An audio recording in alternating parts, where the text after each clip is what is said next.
Students, welcome back to my channel. तो कैसे हैं आप लोग? उम्मीद करता हूँ आप सब लोग अच्छे होंगे। तो मैं आ गया हूँ अपना नया वीडियो लेकर के। इस वीडियो में मैं आपको सिखाऊंगा स्टैटिस्टिक्स, जिसके अंदर मौजूद है मीन मीडियन मोड। और मैं इसके भी 2 पार्ट्स बनाऊंगा, जैसे कि मैंने प्रोबेबिलिटी के 2 पार्ट्स बनाए थे। उन दोनों पार्ट्स में चैप्टर को एंड कर दिया था। ऐसे ही मैं इन दोनों पार्ट्स में चैप्टर को अपने स्टैटिस्टिक्स को चैप्टर नंबर 13 क्लास 10 इसको मैं एंड करने की कोशिश करूंगा अपनी पूरी। और इन दोनों पार्ट्स के अंदर ज़्यादा से ज़्यादा जो मैं सिखाना चाहूँगा वो मैं आपको सिखाऊंगा, ताकि इन दोनों पार्ट्स के अंदर जो भी मैं आपको सिखाऊँ इससे बाहर पेपर में ना आए।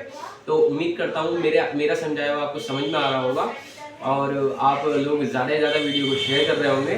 और मैं ये चाहता हूँ कि जिन पीपल्स के लिए ये वीडियो यूज़फुल है उसको आप लोग शेयर करें क्लास 10 के पर्पज़ से। स्पेशली मैं क्लास 10 के पर्पज़ से बना रहा हूँ, ताकि क्लास 10 के स्टूडेंट को यूज़फुल लगे, मेरा समझाया हुआ समझ में आए। तो उम्मीद करता हूँ आप ज़्यादा से ज़्यादा मुझे शेयर कर रहे होंगे। अब तक आप चैनल पर नए हैं तो प्लीज़ चैनल को सब्सक्राइब करिएगा, वीडियो को लाइक करिएगा और एक कमेंट, एक रेस्पॉन्स के तौर पर एक कमेंट ज़रूर मुझे करके जाइएगा। तो चलिए वीडियो को शुरू करते हैं। वीडियो में बने रहिएगा। मैं करता हूँ क्वेश्चन राइट और उसके बाद आपको समझाता हूँ क्वेश्चन। तो सबसे पहले आ जाते हैं मीन पर। ये डायरेक्ट मेथड है, ये मेथड है डायरेक्ट मेथड। डायरेक्ट का मतलब होता है सिंपल, सिंपल मेथड। ठीक है, सबसे पहले ये हम चार्ट बना लेंगे। ये जितनी भी चीजें हैं यहाँ पर हम नोट कर लेंगे, जितनी भी चीजें हैं यहाँ पर हम क्या कर लेंगे, नोट कर लेंगे। ठीक है जी, एक लाइन यहाँ पे,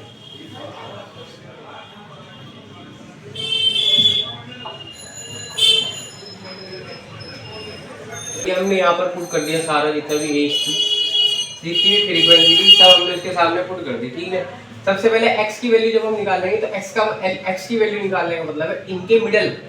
तो जैसे कि हमारा 5 और 15 है, तो या तो आप ऐसे निकाल सकते हो, इनका गैप देख लो, कितने का गैप है, 10 का। 10 को 2 से डिवाइड कर दो, कितना आ गया, 5। इस 5 को पहली वाली में ऐड कर दो तो 10 आ जाएगा। या अगर जाहिर सी बात है आपको समझ में आ रहा है ऐसे कि इन दोनों का मिडल क्या हुआ, भाई 5 और 15 के बीच में 10 का ही तो मिडल होगा, तो यहाँ 10 लिख देंगे। 25 और 20, 15 और 25 के बीच में 20 का ही तो होगा जो मिडल में आ रहा है इनका नंबर। 25 और 35 के बीच में 30 आ रहा है ना मिडल, ठीक है। और इनके बीच में 40 आ रहा है कि ठीक है, इनके बीच में 50 आ रहा है कि ठीक है, इनके बीच में 60 आ रहा है कि ठीक है। ये x की वैल्यू आ गई, ये f की वैल्यू आ गई। यहाँ लिखा है fx, f और x लगातार है, बीच में कोई तो साइन नहीं, तो यानी कि मल्टीप्लाई, यानी कि f से x की वैल्यू की मल्टीप्लाई करा देंगे। तो यहाँ मल्टीप्लाई, यहाँ मल्टीप्लाई, यहाँ यहाँ यहाँ और यहाँ। ठीक है, 6 10 का 60 हो जाएगा, 11 20 का, तो 11 20 का हो जाएगा हमारा 220। और इससे इसकी मल्टीप्लाई करा देंगे तो ये हो जाएगा हमारा 3 2 6, 3 1 3 और 3 2 6।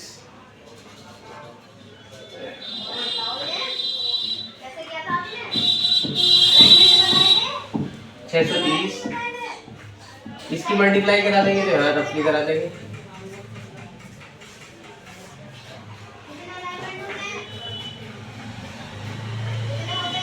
नौ सौ 20, इसकी मल्टीप्लाई करा देंगे तो 5 4 20 का 0, कैरी लगा 2, 5 1 5 और 2 7, ये हो जाएगा 700 के लगभग। और इससे इसकी मल्टीप्लाई कराएंगे तो ये हो जाएगा 6 5 30 300। ठीक है, अब हमें टोटल किस का कराना है, हमें टोटल कराना है fx का, यानी कि f का और fx का, fx का टोटल और f का टोटल। इसका टोटल कितना हो जाएगा, 5 और 4 9 और 3 12 और 1 13 और 1 14 14 और 6 20 का 0, हासिल लगेगा 2 2 3 4 5 6 7 8 80 हो जाएगा इसका टोटल। इसका टोटल कितना हो जाएगा, 3 हर बार में 0 है 0 लिख देंगे, दूसरी बारी में 2 और 3 5 5 और 3 5 और 2 5 और 2 7 7 और 6 13 13 का 3, हासिल लगेगा 1 1 और 2 3 3 और 6 9 9 9 18 और 7 18 और 7 25 25 और 3 28, 28 से आ जाएगा ये, इसका टोटल हो गया। इसका फॉर्मूला होता है मीन निकालने का, सिंपल मीन निकालने का, fi xi अपॉन f। तो fi xi क्या होगा हमारा 2830, जो कि हमारा है, यानी कि f और x और एफ की वैल्यू आई है 80। तो 0 से 0 कट हो जाएगा, 8 से इसकी डिवाइड करा देंगे, किस चीज़ की, 8 से 283 की डिवाइड करा देंगे। तो यहाँ आ जाएगा अपना 24 3 टाइम, यहाँ बचा 4 और 3, यहाँ आ जाएगा 40 5 टाइम, यहाँ 3 बचा, पॉइंट लगाएंगे 0 बढ़ाएंगे, आ जाएगा 24 3 टाइम। ठीक है, तो क्या है हमारा आंसर 35.3, यही हमारा मीन है 35.3। तो उम्मीद करता हूँ ज़्यादा भारी नहीं है, डायरेक्ट मेथड बहुत इजीली समझ में आ गया होगा। सिंपली एक बार मैं और आपको रिव्यू दे दूँ। सिंपली पहले इन दोनों चीज़ों को हमने आमने सामने लिख दिया, उसके बाद इसका जो मिडल होगा, मिडल निकाल लेंगे इन सारी चीज़ों का। मिडल हमेशा ऐसे करते हैं कि पहले इन दोनों का गैप देख लेते हैं, गैप देखने के बाद उसको 2 से डिवाइड कर देते हैं। तो इन दोनों का गैप कितना है, 10 का गैप है, 10 के गैप को 2 से डिवाइड कर दिया, आंसर क्या है 5। इस 5 को हर बार पहली वाली में पुट कर देना है, हर बार पहली वाली में पुट कर देना है, इसमें इसमें इसमें इसमें इसमें, तो मिडल निकल के आ जाएगा। 55 में 5 प्लस करा 60 आ गया, इसमें 5 प्लस करा 50, इसमें 5 40, इसमें 5 30, इसमें 5 20, इसमें 5 10। ठीक है, इसके बाद fx, ये x की वैल्यू आ जाएगी, f की हमारी गिवन होती है, fx की मल्टीप्लाई करा देंगे, fx का टोटल करा देंगे, fx का टोटल और f का टोटल करा देंगे, और fx के टोटल से f की टोटल की डिवाइड करा देंगे। सिंपली हमारा डायरेक्ट मेथड के रिलेटेड आंसर आ जाएगा। ज़्यादा भारी नहीं है, ज़्यादा टफ नहीं है, बहुत ईजी है। कोई सा भी क्वेश्चन आप ले लीजिए, बहुत ईजी क्वेश्चन है। ये है हमारा डायरेक्ट मेथड का मीन। तो इसके बाद मैं ऐसा क्वेश्चन लेकर के आऊँ, ऐसा क्वेश्चन यहाँ का आपको लिख करके दिखा रहा हूँ, जिसमें एक ना एक वैल्यू गिवन नहीं होगी, वो f उसकी जगह अल्फाबेट दे दी गई होगी और वो हमें निकालनी होगी। तो वो क्वेश्चन भी आपको मैं करवाता हूँ अभी, ये आप नोट करिएगा। तो जी हाँ दोस्तों, ये मैंने क्वेश्चन अपना राइट कर दिया है। क्वेश्चन जो है हमारा एक एज है और एक नंबर ऑफ पेशेंट है। एज में जो है 5 से 10 यानी कि 5 से 15 बोला था मैं, 5 से 15 के बीच में 6 लोग हैं, 15 से 25 के बीच में 11 लोग हैं, 25 से 35 के बीच में 21, 35 से 45 के बीच में 23, ऐसे ही 14, ऐसे ही 5। ठीक है, ये फॉर्मूला आपको राइट करना पड़ेगा, ये मोड का फॉर्मूला है, मोड निकालने का ये फॉर्मूला है, ये वाला L plus F1 minus F0 upon में 2F1 minus F0 minus F2 multiply में H। तो सबसे पहले हम ये वैल्यूज कैसे निकालेंगे, तो सबसे पहले मोड में जो हम देखते हैं, सबसे पहले मोड में हम देखते हैं सबसे बड़ी वैल्यू क्या है, सबसे बड़ी वैल्यू क्या है, सबसे बड़ी वैल्यू इनमें से क्या है भाई, सबसे बड़ी वैल्यू तो ये है, ये सबसे बड़ी वैल्यू है 23। तो 23 यानी कि जो सबसे बड़ी वैल्यू होगी उसको हम बोलेंगे F1। अब F1 से पहले क्या आता होगा, F0 आता होगा, और F1 के बाद क्या आता होगा 2 आता होगा। भाई 1 से पहले क्या आता है 0, तो ये वैल्यू कहाँ की हो गई F0 की। 1 के बाद क्या आता है 2, तो ये वैल्यू कहाँ की हो गई 2 F2 की। ठीक है, अब L क्या है, वो इसमें L हमारा है जो सबसे बड़ी वैल्यू हमने देखी थी उसकी लोअर लिमिट, उसकी लोअर लिमिट। तो लोअर लिमिट क्या हो गई हमारी 35 क्या हो गई हमारी L।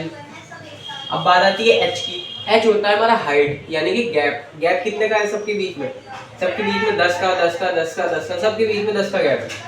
तो H कितनी हो गई हमारी, यानी कि हाइट कितनी हो गई 10 हो गई। ठीक है जी, अब इन सारी वैल्यूज को फॉर्मूले में पुट कर देंगे और हमारा मोड निकल के इजीली आ जाएगा। ठीक है, सबसे पहले L था।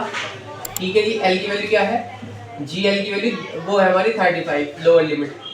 ठीक है जी, प्लस का प्लस ब्रैकेट F1 की जगह F1 यानी कि 23 माइनस F0 की जगह यानी कि हमारा आ जाएगा 21 अपॉन 2F1 लगातार है तो कोई साइन नहीं है, तो यानी कि मल्टीप्लाई 2F1 की वैल्यू 23 माइनस F0 यानी कि 21 और उसके बाद माइनस F2 यानी कि 40 ब्रैकेट क्लोज मल्टीप्लाई H का मतलब है गैप कितने का था, तो गैप का मतलब 10 का। सिंपली से सॉल्व कर देंगे 35 पहले ब्रैकेट के अंदर, हमेशा पहले ब्रैकेट के अंदर सॉल्व करते हैं। 23 में से 21 गए 2 बचा, इनसे इसकी मल्टीप्लाई करा देंगे तो 2 3 6 और 2 2 4। ये दोनों सेम फैमिली के हैं यानी कि AB माइनस का तो इकट्ठा कर लेंगे इनको। तो इकट्ठा कैसे करेंगे, ये आ जाएगा हमारा 5 और 3 35 मल्टीप्लाई 10 तो 30। ये हमारा आ गया आंसर मोड का। तो उम्मीद करता हूँ आपको मोड इजीली समझ में आ गया और हमें कुछ नहीं करना। F1 की वैल्यू सबसे बड़ी वाली, F0 उससे पहले वाली और F2 उसके बाद वाली। H का मतलब होता है हाइट यानी कि इसमें ऊपर जो हमारे क्लास मार्क्स चल रहे हैं इसमें हाइट कितनी है, गैप कितना है। उसके बाद L यानी कि लोअर लिमिट यानी कि जो हमारी वैल्यू सबसे बड़ी थी उसी की लोअर लिमिट यानी कि पहली वाली लोअर लिमिट बोलते हैं, तो उसकी लोअर लिमिट क्या है। बस सिंपली ये मोड का फॉर्मूला आप नोट कर लेना, मोड के फॉर्मूले में वैल्यू पुट करनी है और इजीली इसको सॉल्व कर देना है, ठीक है। अभी मैं जो मीन का क्वेश्चन देखता हूँ और उसको यहाँ पर राइट करता हूँ और वीडियो को पॉज करता हूँ और आप इसको नोट करिएगा। तो ये आ गया हमारा अगला क्वेश्चन। अगले क्वेश्चन में आप सब देख रहे होंगे हमारे पास ऊपर का सब गिवन है, ये वाला सब गिवन है, बट ये वाला एफ गिवन नहीं है। तो ये अल्फाबेट में बताया था, अल्फाबेट हमारा गिवन नहीं है, तो इसको निकालेंगे कैसे। और हमारा मीन की वैल्यू है, यानी अब हमें मीन की जगह रखना है 18 हमारी मीन की वैल्यू है। सबसे पहले हम इसको ऐसे ही निकाल लेंगे लाइन वाइज। तो 11 से 13 इस तरीके से लाइन वाइज इसको यहाँ उतार लेंगे, इसके सामने वाले डिजिट यहाँ उतार लेंगे। सबसे पहले हम ये काम करते हैं। अब सब लोग देख ही रहे होंगे, ये मैंने आमने सामने उतार दिया है, ये मैंने आमने सामने उतार दिया है। ये हमारा एफ है, यानी कि नंबर ऑफ चिल्ड्रन। ये हमारा डेली अलाउंस है, और यहाँ जाएगा हमारा एक्स और यहाँ जाएगा हमारा एफ एक्स, ठीक है, समझ रहे होंगे। तो एक्स की जगह जो आएगा हमारा मिडल आएगा। 11 और 13 के मिडल में क्या है 12, 13-15 के बीच में 14, इन दोनों के बीच में 16, इन दोनों के बीच में 18, इन दोनों के बीच में 20 और इन दोनों के बीच में 22 और इन दोनों के बीच में 24, ठीक है। हमें करना रहता है इन सब का टोटल। तो इन सब का टोटल कैसे करेंगे, 7 और 6 13, 13 और 9 7 और 6 13, 13 और 9 22, 22 और 13 22 और अपना पहले हम 22 और 13 यानी कि हमारा 35, 35 और 5 40, 40 34 हो जाएगा, 34 44। 44 में हमारे पास अल्फाबेट की जगह कुछ नहीं है, तो इसको प्लस में रख लेंगे एफ। क्या रख लेंगे, प्लस में रख लेंगे एफ। इसके बाद इन सब की मल्टीप्लाई करा करके यहाँ लिख देंगे, इन सब की मल्टीप्लाई करा करके इनके सामने लिख देंगे। इन सब की करा देंगे यहाँ आ जाएगा आंसर, इन सब की करा देंगे यहाँ आ जाएगा आंसर। ऐसे ही सबकी इनकी मल्टीप्लाई हम करा देंगे, ठीक है। पहले मल्टीप्लाई कराते हैं। तो आप सब लोग देख ही रहे होंगे, मैंने इनकी सबकी सामने की मल्टीप्लाई करा दी। बट अब ये जो है 20 से f की जब मल्टीप्लाई कराएंगे तो 20f हो जाएगा, ठीक है। अब इन सब का टोटल कर लेंगे। सबसे पहले 4 और 4 8, 8 और 4 12, 12 और 4 16, 16 के बाद 0 को करेंगे तो 16 ही रहेगा, फिर 16 में भी 6 ऐड करेंगे तो 22, तो आ जाएगा 22 का 2 हासिल लगेगा 2, 8 और 2 10, 10 और 8 18, 18 और 4 22, 22 और 3 25, 25 और 1 26, 26 और 9 26 और 9 हमारा हो जाएगा 35, 35 का 5 हमारा। इसका जो टोटल आया है वो 752 आया है, इसका जो टोटल आया है वो 752 आया है। और हमने मीन की जगह मीन की वैल्यू रख दी, एफ की जगह एफ की वैल्यू रख दी, यानी कि ये, ठीक है। उसके बाद अपॉन में एफ था, तो एफ की जगह हमने वैल्यू रख दी 44 प्लस एफ। उसके बाद हम इसकी क्रॉस मल्टीप्लाई कराएंगे, तो 18 से जब हम 44 प्लस एफ की मल्टीप्लाई कराएंगे और 752 एज इट इज रहेगा और 20f ऐसे के ऐसे ही रहेगा। तो जब ब्रैकेट हम ये चीज ब्रैकेट में रखते हैं क्रॉस मल्टीप्लाई कराने वाली चीज को, इससे एक बार इसकी मल्टीप्लाई, इससे एक बार इसकी मल्टीप्लाई, इससे एक बार इसकी मल्टीप्लाई, तो 18 से 44 की कराएंगे तो 792 आंसर आएगा। 18 से f की कराएंगे तो 18f आंसर आएगा। उसके बाद ये एज इट इज और प्लस में 20f। इसके बाद ये चीज प्लस में है, ये भी डिजिट है, ये भी डिजिट है, बट डिजिट छोटी कौन सी है वाली, तो ये प्लस में इधर आगे कहाँ की हो जाएगी, माइनस में हो जाएगी। ये प्लस में है, ये यही रहेगी, ये छोटी है तो छोटी वाली प्लस वाली चीज माइनस में आ जाएगी। इसमें से इससे माइनस कर देंगे तो 40 आ जाएगा, 20f में से 18f माइनस कर देंगे तो 2f आ जाएगा। जब भी दो चीज लगातार लिखी हुई रहती है, जैसे कि 2f है, दोनों के बीच में कोई साइन नहीं तो मल्टीप्लाई का समझ लेना, ठीक है। इन दोनों के बीच में मल्टीप्लाई का साइन, तो मल्टीप्लाई वाली चीज कहाँ आ जाती है, डिवाइड में आ जाती है। तो मल्टीप्लाई वाली चीज कहाँ आ जाती है, डिवाइड में आ जाती है। 2 से 40 कट जाएगा 20 टाइम और f की वैल्यू क्या आ जाएगी हमारी 20। यही हमारा आंसर था, तो आप इसको नोट कर लीजिए। मैंने मोड को आपको एक्सप्लेन कर दिया, इसमें मोड कैसे होगा, डायरेक्ट मेथड को मैंने एक्सप्लेन कर दिया और क्वेश्चन भी उसको करके दिखा दिया। उसके बाद जब वैल्यू गिवन नहीं होती तो वो क्वेश्चन भी मैंने आपको सॉल्व करके दिखा दिया कि वो उसकी वैल्यू कैसे निकालेंगे। अभी हमारे जो मेथड्स बचे हैं वो मेथड बचे हैं स्टेप डेविएशन मेथड जो मीन के अंदर आता है, और एज्यूमिंग मेथड वो भी मीन के अंदर आता है, और एक बचा है मीडियन। तो ये तीनों चीज़ें मैं आपको अगले पार्ट में एक्सप्लेन करूंगा, उनके क्वेश्चन भी आपको पुटअप करके दिखाऊंगा। तो उम्मीद करता हूँ आपको अच्छा समझ में आ रहा होगा, और अभी तक आप चैनल पर नए हैं तो प्लीज़ चैनल को सब्सक्राइब करिएगा, वीडियो को लाइक करिएगा और वीडियो को यूजफुल बनाइएगा उन लोगों से शेयर करके जो क्लास 10th में है। क्लास स्पेशली उनके लिए मैंने वीडियो बनाई है जो क्लास 10th में है। तो वीडियो को फुल वॉच करने के लिए बहुत बहुत शुक्रिया, थैंक यू।